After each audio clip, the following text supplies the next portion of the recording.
मुरारी, हे नाथ नारायण वासुदेवा, हे नाथ नारायण वासुदेवा। बोलिए सच्चिदानंद भगवान की जय, श्री सद्गुरुदेव भगवान की जय, श्री यज्ञ भगवान की जय।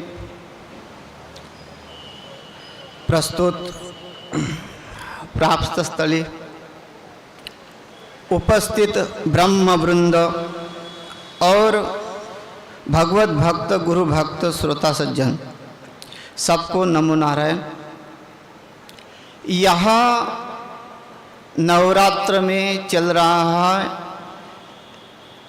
शतचंडी यज्ञ, उस उपस्थिति में हम यहाँ एकत्रित हुए हैं। जो हमारा जीवन का लक्ष्य होना चाहिए उसी लक्ष्य पे हम आरूढ़ होकर यहाँ एकत्रित हुए हैं। और एकत्रित होने का कार्य किसने करवाया? तो वो हमारे श्री सद्गुरुदेव भगवान श्रोत्रिय ब्रह्मनिष्ठ यति चक्रवर्ती यज्ञ महापुरुष श्री सद्गुरुदेव भगवान ही है। उन्होंने हमको एक धागे में सबको बांध दिया है, नहीं तो कौन कहाँ जन्मा कौन कहाँ रहता है। और यहाँ इस प्रसंग में आए उपस्थित हुए और सब एक दूसरे को मिलकर जो आनंद हो रहा है, वो आनंद कौन दे रहा है? वो आनंद जो देने वाला है वो हमारा भगवान श्री गुरुदेव भगवान ही है। तो ऐसे आनंद को प्राप्त होने के लिए ही जीव इस धरातल पर आया हुआ है। थोड़ा सा चालू कर दीजिए, मक्खियाँ बहुत प्रसन्न।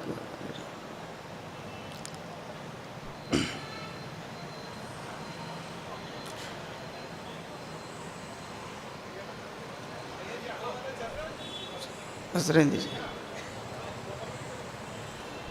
और रहने दीजिए।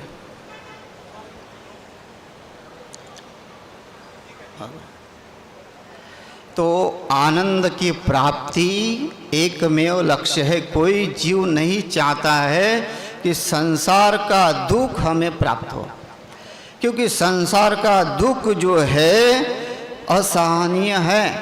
अगर असहनीय नहीं होता तो संसार के लोग सुख प्राप्ति के लिए जिसको हमने सुख माना है उसके लिए रिश्वत, चोरी, डकैती, छल कपट आदि नहीं करते। तो वो सुख तो है नहीं, लेकिन उसको सुख मान रखा है।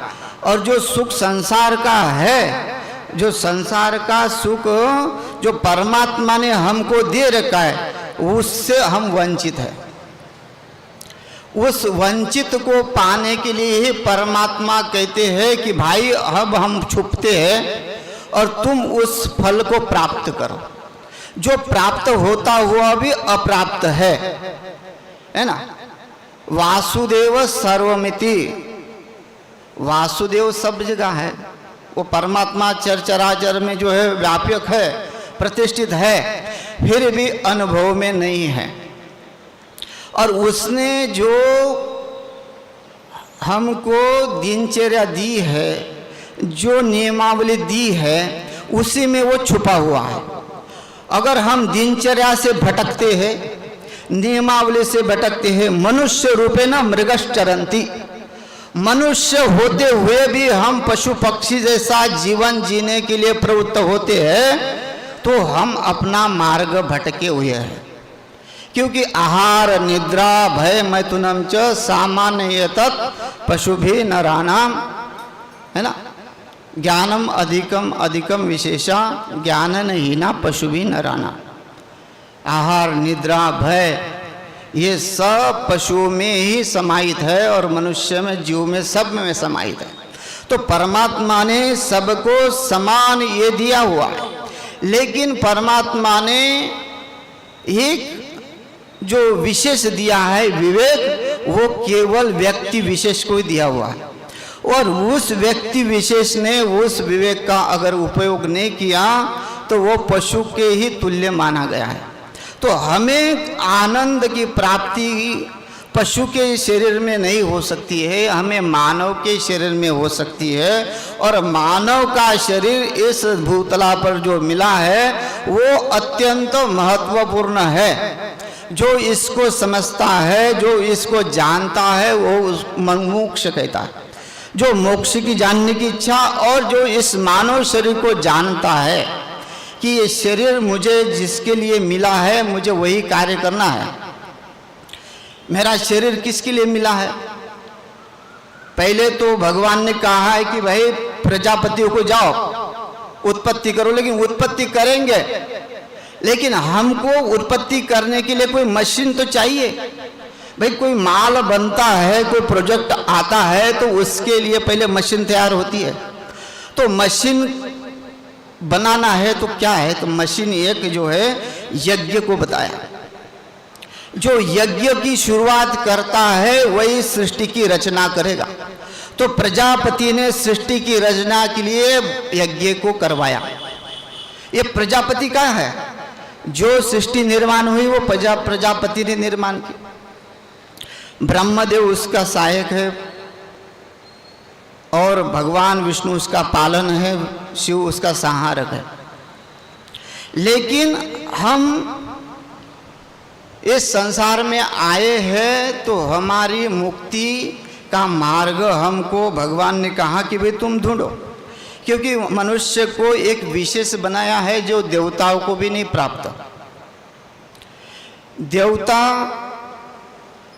यहाँ आकर वो तप नहीं कर सकते, देवता वह यहाँ आकर वो यज्ञ नहीं कर सकते, देवता लोग यहाँ आकर दान पुण्य नहीं कर सकते। तो दान पुण्य करना, यज्ञ करना, तप करना, ये कार्य किसको दिया हुआ है? इस धरातल के जीव को, जिसमें विवेक है, जिसका विवेक जागृत है, उसी को ही सत्कर्म का कार्य दिया हुआ है। और जो हमसे सत्कर्म हो रहे हैं वो परमात्मा करा रहा है, क्योंकि भगवान यहाँ सब कुछ करता है।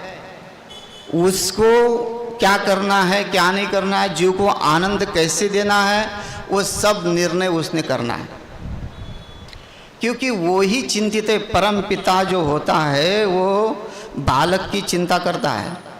हम उसके बालक हैं और उस बालक की जो चिंता है वो उसी क्यों है, इसलिए तो हम उसको कुछ नहीं दे सकते। केवल भाव ही तस्मात् कारण।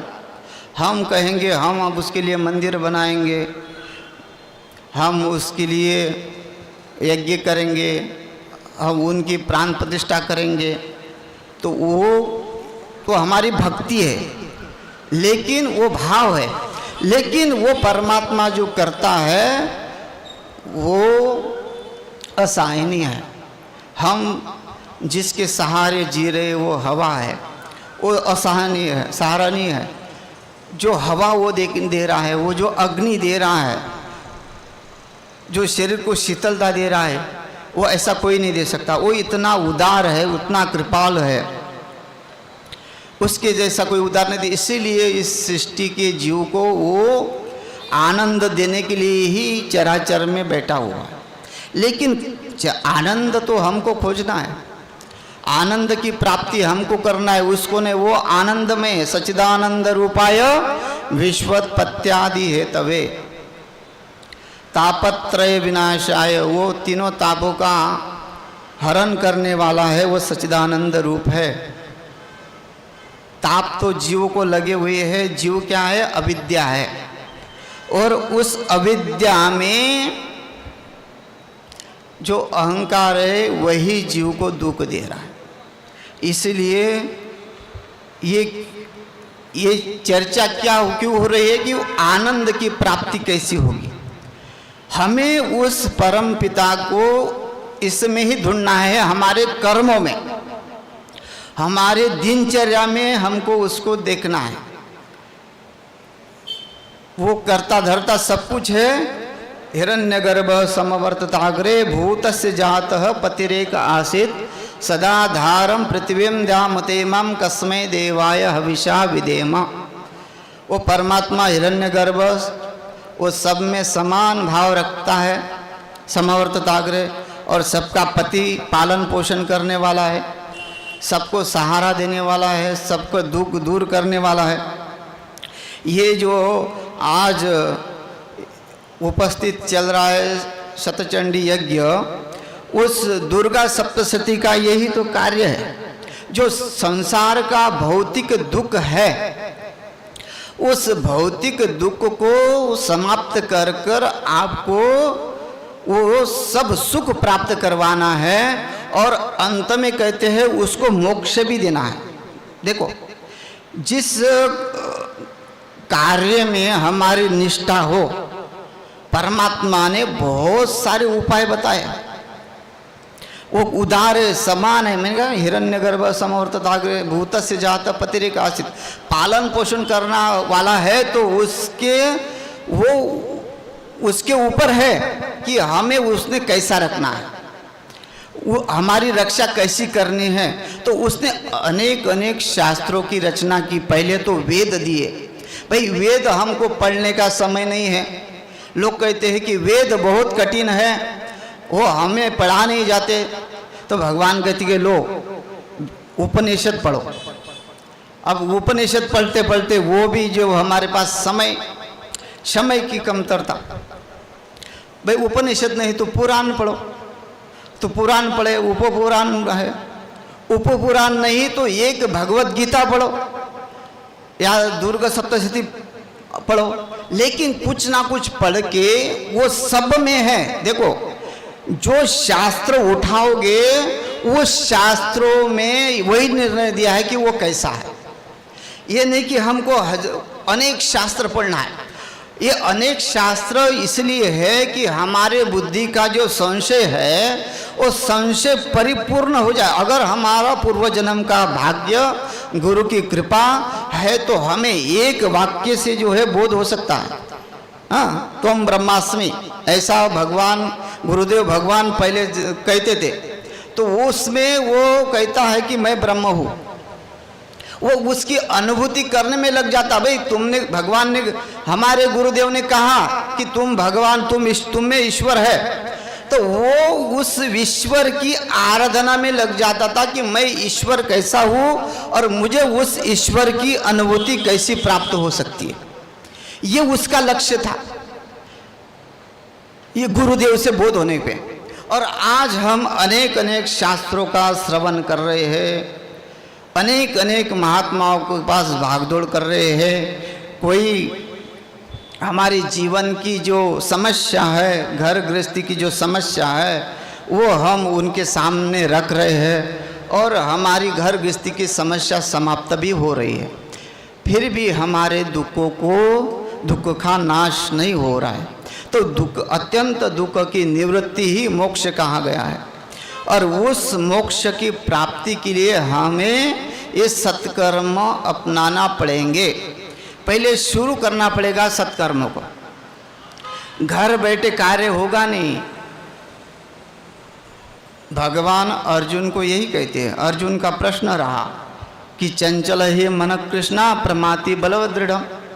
भाई बहुत मन चंचल है, और इस मन चंचल को तो रोका नहीं जा सकता, क्योंकि वायुषु दुष्करम, वायुषु भी कठिन है। वायु एक बार तुम आत्मसात कर सकते हो, जैसे प्राणायाम के द्वारा वायु को रोक दिया ध्रुव जी ने। ध्रुव जी ने क्या किया? वायु को रोक दिया, सब ठप्प हो गई थी पृथ्वी, और भगवान को आना पड़ा। तो वैसा वायु रोका जा सकता है।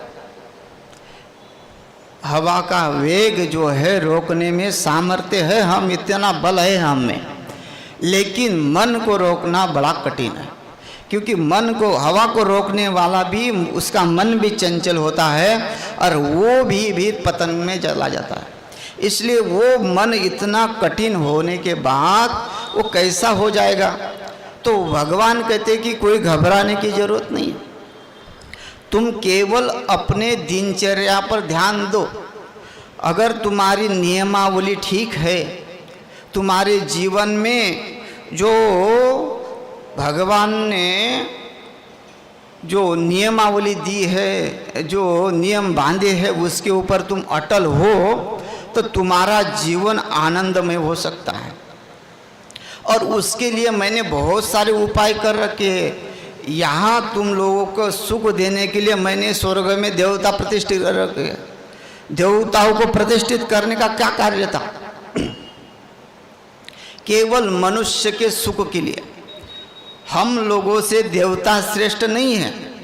हम कहेंगे कि भाई देवताओं की हम आराधना कर रहे हैं, देवताओं का पूजन कर रहे हैं।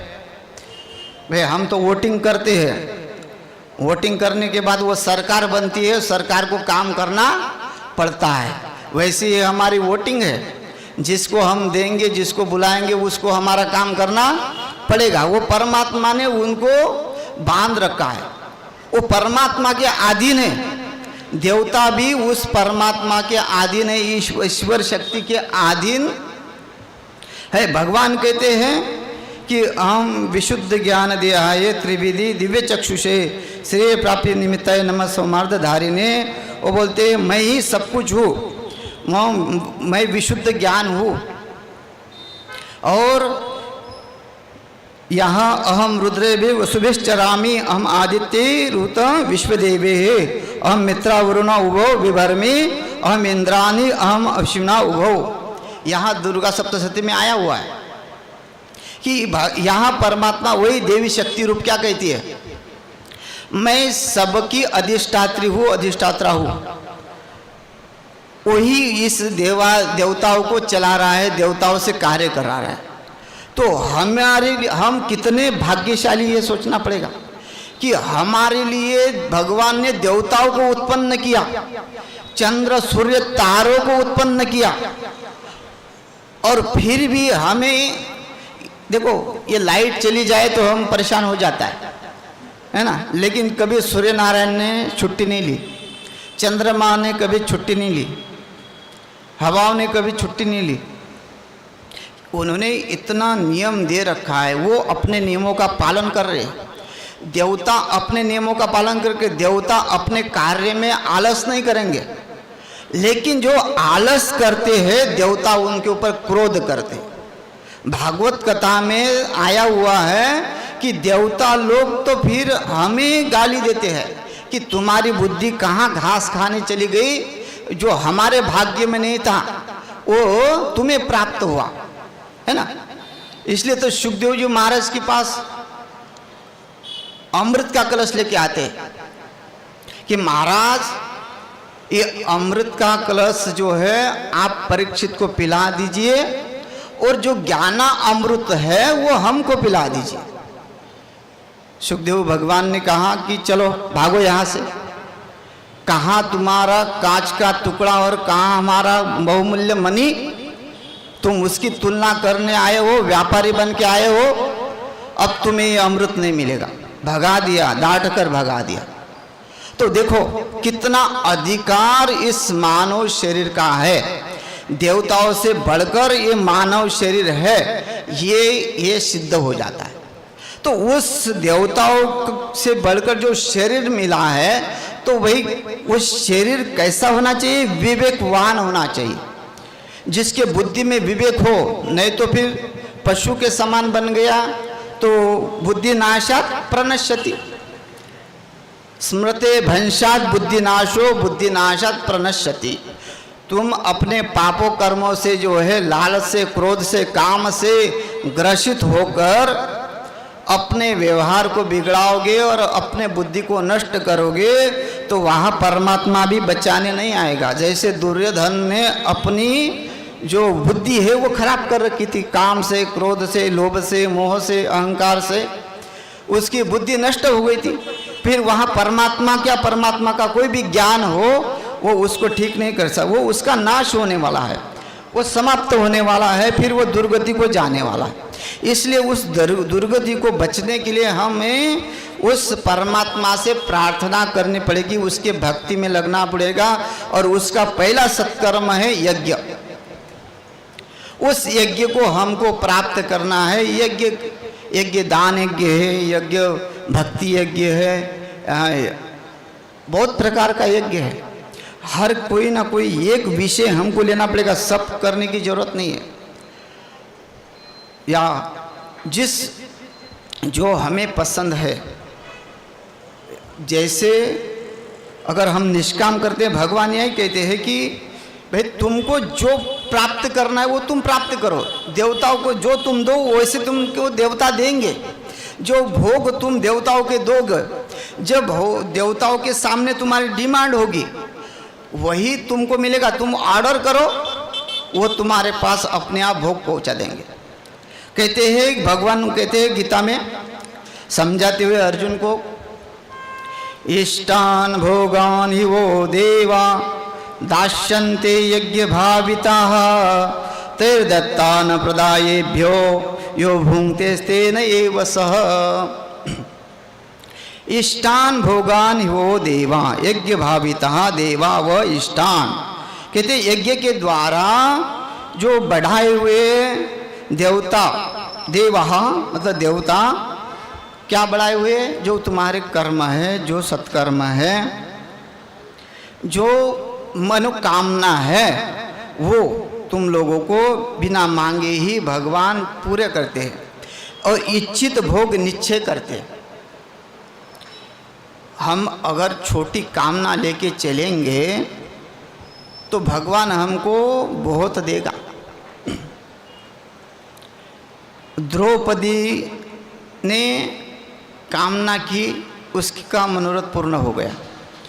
संसार की कामना करो तो संसार प्राप्त हो जाएगा, स्वर्ग की कामना करो तो स्वर्ग प्राप्त हो जाएगा, मोक्ष की कामना करो तो मोक्ष प्राप्त हो जाएगा। अब हमें ये निर्णय करना है इसमें कि हमें यज्ञ से क्या कार्य करवाने हैं। यहाँ भगवत गीता जो है पूरी निष्काम कार्य की ओर ले जाती है, लेकिन वो कहते हैं कि भाई यहाँ अर्जुन गृहस्थ जीवन में है, गृहस्थ जीवन में होने से अगर वो निष्काम की ओर तुरंत चला जाता है तो उसके लिए वो फलदायक नहीं है। गृहस्थ जीवन में पहले सकाम कर्म करना आवश्यक है। सकाम कर्म ये यज्ञ दान तप कर्म, ये सकाम कर्म है। इसी कर्म को बाद में तुम निष्काम कर्म में प्रवृत्त कर सकते हो। जब तक गृहस्थ में नहीं तो भाई निष्काम कर्म सब लग गए तो ये गृह गृहस्थी कैसी चलेगी, संसार कैसा चलेगा। इस संसार को चलाने के लिए अपेक्षा होना चाहिए, पुत्र पौत्र से संबंधित होना चाहिए। अकेला अकेला सब रहेगा कि मैं यज्ञ करूँगा और हर जीव सोचेगा कि मेरा कल्याण हो और मैं अकेला ही रहूँ, तो वो भी नहीं चलेगा। इसलिए भगवत गीता में आश्रम व्यवस्था के ऊपर बहुत जोर दिया है। ब्रह्मचारी को क्या करना चाहिए, गृहस्थों को क्या करना चाहिए, वानप्रस्थी को क्यों क्या क्या करना चाहिए और सन्यासी को क्या करना चाहिए। और जो सन्यास का धर्म है अगर वो गृहस्थी अपनाएगा तो वो गृहस्थ धर्म व्यर्थ चला जाएगा। तो इसलिए गृहस्थ धर्म में होकर भी समझना पड़ेगा कि गृहस्थ धर्म क्या है। अर्जुन गृहस्थ धर्म को भूल गया और सन्यास धर्म में चला गया, उसकी बुद्धि सन्यास में चली गई। बोलता है कि मैं ये पाप नहीं करूँगा, ये युद्ध जो है ये तो कहते हैं कि हत्वा प्राप्स्यसि, या कहते हैं कि अगर तुम मर गए, हत्वा प्राप्स्यसि स्वर्ग जित्वा भोक्ष्यसे महिम, अगर तुम मर गए तो तुमको स्वर्ग मिलेगा और जीत गए तो इस पृथ्वी का राज्य मिलेगा। तो ये कहते हैं कि भगवान तो कहते हैं उसको कि ये तुमको मिलेगा, लेकिन वो कहता है कि मुझे इस राज्य से क्या लेना देना, मैं तो संन्यास मार्ग में जाऊंगा, सन्यासी बनूंगा, इस युद्ध को छोड़ दूंगा। क्या ये लोगों को मारना उचित है, इन लोगों की हत्या करना उचित है? जो लोग बेचारे जिनका कोई कसूर नहीं है, जो लोग व्यर्थ ही इस दुष्ट बुद्धि के कारण, ये दुर्योधन के कारण इस युद्ध में उपस्थित हुए हैं, उनको मारकर मैं नरक में नहीं जाऊंगा। तो ये देखो, ये कितना सूक्ष्म विचार है यहाँ। ये भगवान को मंजूर नहीं है। भगवान कहते हैं कि तू तेरा धर्म जान। हमारा धर्म क्या है कि भाई तुम गृहस्थ हो तो गृहस्थ धर्म में निष्काम, जैसे वो निष्काम कर्म क्या है कि फल की इच्छा रहित। भाई तुम कार्य करो लेकिन अपेक्षा रहित करो। जो परमात्मा दे रहा है वो सबका पालन पोषण करने वाला है ही। भगवान यहाँ कहते ना कि इंद्रों को मैं चला रहा हूँ, इंद्रों को बल मैं दे रहा हूँ, चंद्रों को प्रकाश मैं दे रहा हूँ, सूर्य का तेज मैं दे रहा हूँ, सबको मैं दे रहा हूँ। तो फिर तुम्हारे में मैं कहाँ से आया? तुम दुख भोगोगे, तुम सुख भोगोगे, ये तुम्हारा निर्णय नहीं है। तुम केवल कर्म करने में ही प्रवृत्त हो, तुम कर्म करने ही सक्षम हो, बाकी फल में सक्षम नहीं हो। फल का जो है तुमको क्या मिलेगा क्या नहीं मिलेगा ये मैं देखूंगा, इसलिए सिर्फ कर्म करो। तो यहाँ हमको यही कर्म जानना है कि हमारे कर्म करना है वो यज्ञ है। शुरू यज्ञ से करना है। यज्ञ दान तप कर्म पावनानि मनीषिणा। बोलते हैं कि यज्ञ दान तप ये जो है शरीर को पावन करने वाले हैं, शरीर को पवित्र करने वाले हैं, मन को पवित्र करने वाले हैं। इसको नित्य नित्य निरंतर करना चाहिए। जैसे दिनचर्या में रोज आप आहार लेते हैं, दिनचर्या में जो कार्य चल रहे हैं वैसे ही कार्य आपके जीवन में दैनंदिन कार्य जो है नित्य हो, यज्ञ नित्य हो। अब वो यज्ञ कौन सा हो? इसमें जो है कहते हैं कि यज्ञ वो है जो कुछ आहुतियाँ डालो, ये तो श्रेष्ठ है, लेकिन दिनचर्या का यज्ञ वो है जो दूसरे पहले पर उपकार, पहले अतिथि सेवा। जो गाय ब्राह्मण देवता ब्रह्मचारी सन्यासी जो द्वार पे आते हैं या जहाँ रहकर अपनी साधना भजन करते, पहले उसके व्यवस्था का चिंता कि वो पहले हुआ कि नहीं हुआ, तब जाके हमारी वो दिनचर्या पूर्ण होगी।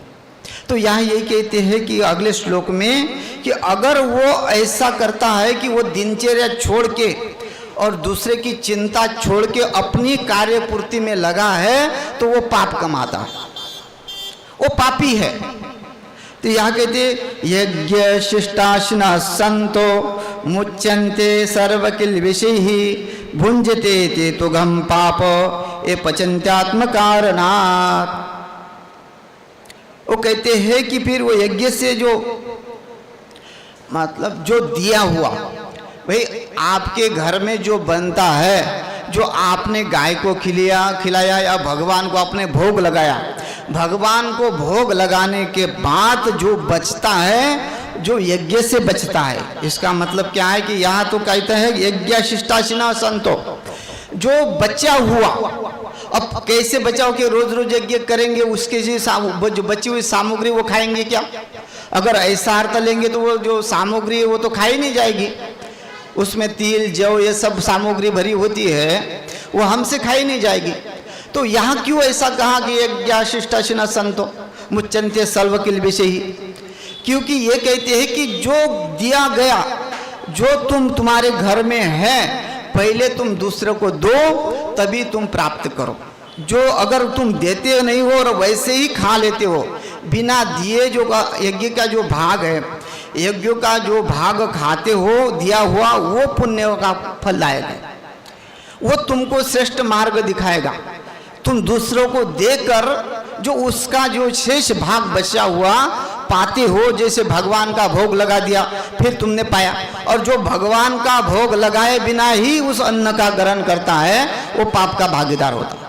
इसलिए पहले ब्रह्मार्पण ब्रह्म हविर ब्रह्माग्नो ब्रह्मणाहुतम ब्रह्मैव तेन गंतव्यम ब्रह्म कर्म समाधिना। महात्मा लोग जब भोजन करते हैं तो महात्मा लोगों के द्वारा उस ब्रह्म को अन्न ग्रहण हो जाता है। इसलिए हम महात्मा को भोजन कराते तो ये मत समझना कि हम महात्मा को खिला रहे, क्योंकि महात्मा आपका भोजन उस ब्रह्मा को अर्पण कर रहा है। ब्रह्मार्पणम ब्रह्मवीर ब्रह्माग्नो ब्रह्मणाहुतम, है ना। वो जो ब्राह्मण खाए या महात्मा खाए, जो ब्राह्मण महात्मा पा रहा है वो तो उस परमात्मा को दे रहा है। ब्रह्मार्पणम ब्रह्मवीर ब्रह्माग्नो ब्रह्मणाहुतम ब्रह्मैवतेन गंतव्यम, वो ब्रह्म को चला गया, उसके द्वारा चला गया। फिर आप भोजन कर सकते हो। जो बचा हुआ आपके घर में जो उपस्थित सामग्री बची है उसका हम भोग ले सकते हैं। तो वैसी हमारी जो संपत्ति है उस संपत्ति पे अधिकार हमारा नहीं है। वो संपत्ति तो कुबेर की है। धन किसका है? कुबेर का है। और उस कुबेर के धन को हम अगर कुछ दान पुण्य में, यज्ञ में, सत्कर्मों में अगर नहीं देते हैं, नहीं करते हैं और उसको वैसे ही ग्रहण करते हैं तो हम पाप के भागीदार बन जाते हैं। बोलिए सतगुरुदेव भगवान की जय। समय हो गया तो शेष जो है कल देखते हैं। थोड़ा सा नाम चिंतन करते हैं और समाप्ति करते हैं। श्री कृष्ण गोविंद हरे मुरारी, हे नाथ नारायण वासुदेवा। श्री कृष्ण गोविंद हरे मुरारी, हे नाथ नारायण वासुदेवा। हे नाथ मेरी ये प्रार्थना है, भूलूं नहीं नाम कभी तुम्हारा। हे नाथ मेरी ये प्रार्थना है, भूलूं नहीं नाम कभी तुम्हारा। निष्काम हो के मैं दिन रात गाऊं, निष्काम हो के मैं दिन रात गाऊं। हे नाथ नारायण वासुदेवा। श्री कृष्ण गोविंद हरे मुरारी, हे नाथ नारायण वासुदेवा। हे कृष्ण गोविंद हरे मुरारी, हे नाथ नारायण वासुदेवा। हे नाथ नारायण वासुदेवा। बोलिए सच्चिदानंद भगवान की जय। श्री सद्गुरुदेव भगवान की जय। ओम नमः पार्वती।